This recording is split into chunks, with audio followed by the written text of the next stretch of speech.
So in this video, we're going to apply the first derivative test in a case where we have a polynomial function. So it says for f of x equals x cubed over 4 minus 3x, determine the local extrema and identify whether they are local maxima or minima. So local extrema, we're trying to find the local or relative maximum values of the function and the local or relative minimum values of the function.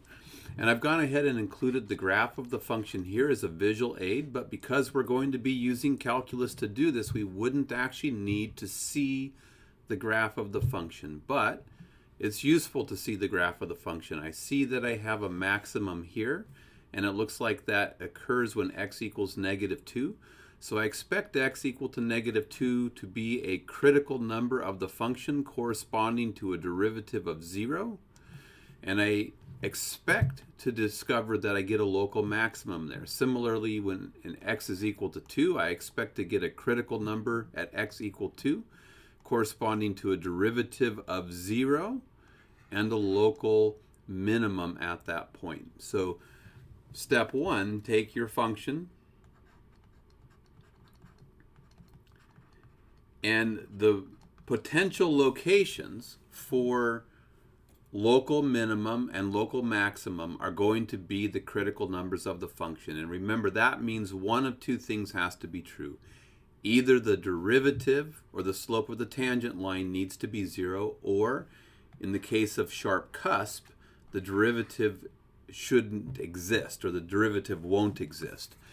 So first step, take the derivative of my function, because the derivative is the tool that we use to find critical numbers. So the derivative is going to be 3/4 x squared minus 3.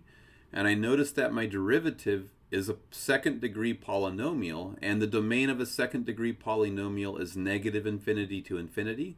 So there isn't going to be any places where my derivative doesn't exist or is undefined.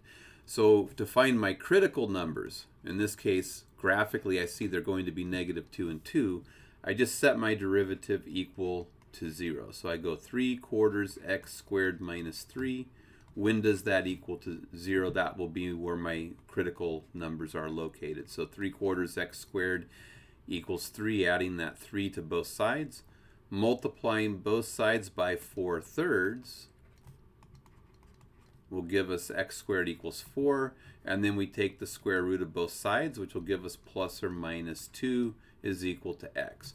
So our critical numbers are at -2 and 2, which matches the graph that I'm looking at. Again, the work is what we want to show. The graph is here just to really give us an answer key to make sure that we don't make a mistake. So critical numbers are located at -2 and 2.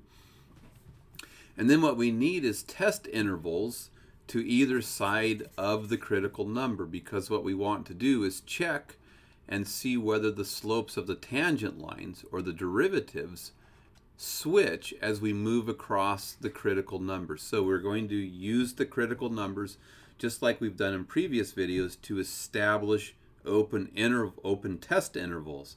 And the key is that f of x has domain from -infinity to infinity. So we're going to run from -infinity all the way up to our first critical number. Then we're going to run between our two critical numbers for our next test interval. So we're going to run from -2 to 2. And because the domain of f of x goes to infinity, our last test interval will be starting at 2, the second critical number, and running out to infinity. And we really want to know the sign, positive or negative, of the derivative on each of these test intervals. So we pick any number inside of the interval. So for example, x equals -3 is in the interval from -infinity to -2. So we calculate f prime at -3, which will equal, here's my derivative, 3/4 times -3 squared minus 3 is equal to -3 squared is 9 times 3 is 27 over 4. So to simplify things, I will need a common denominator of 4. So we'll change 3 into 12 over 4, which is still 3, which gives us 15/4. And the key is that the derivative at -3 is positive. So what we're really saying is to the left of -2, right here, if you construct any derivative, which is just the slope of a tangent line, we're going to get a positive tangent line slope. And now we pick any number in this open interval. So the easiest number in the open interval from -2 to 2 would be just picking x equal to 0. And then if we calculate the derivative or the slope of the tangent line at 0, we're going to get 3/4 times 0 squared minus 3 is just going to be 0 minus 3 is -3. So we see that we have a negative slope. So that tells us as we move over the critical number that the slopes to the right of the critical number x equal -2 are going to be negative numbers. So we're switching from positive to negative. And the key from the previous video was that if we have a relative maximum, that the slopes of the tangent lines will change from positive to negative as we step across that critical point on the graph. So if we step across a critical point and the slopes change from positive to negative, we know we're at a hilltop or a local maximum. So this change from positive to negative is what tells me that the critical point -2 corresponds to a local maximum or high point on the graph. And then we just have one open interval left to deal with, the interval from 2 to infinity. We'll notice that x equal 3 is in that open interval. So we evaluate the derivative at 3. So we get 3/4 times 3 squared minus 3, which is going to equal 27/4 again, because 3 squared and -3 squared are the same thing. So we're really going to get the same calculation as we did when we plugged -3 in. So the derivative at 3 is positive 15/14. So I know that the derivatives on the open interval from 2 to infinity will be positive. So this is important because it tells me as I step across the critical number at x equal to 2, so this point right here corresponds to input 2, output f of 2. As I step across the critical number, the slopes of the tangent lines change from negative to positive slopes. And if we switch from negative slopes to positive slopes, we know we're at a relative minimum on the graph. So the critical number x equal to 2 is going to correspond to a minimum on the graph. And then I just need to draw a conclusion from this. I need to say that at x equal to -2, there will be a local maximum, and at x equal to positive 2, there will be a local minimum.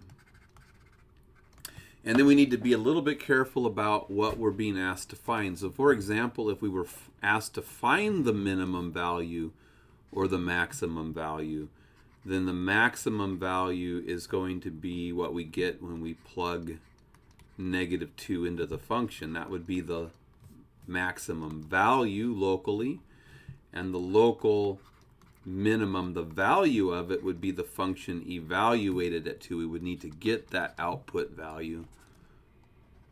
If we want the local maximum, we would need to get the output of the function when we plug -2 into it. And if we want the location, the locations are going to be the ordered pair. So input 2, output f of -2, and input, this would be the location of the local max.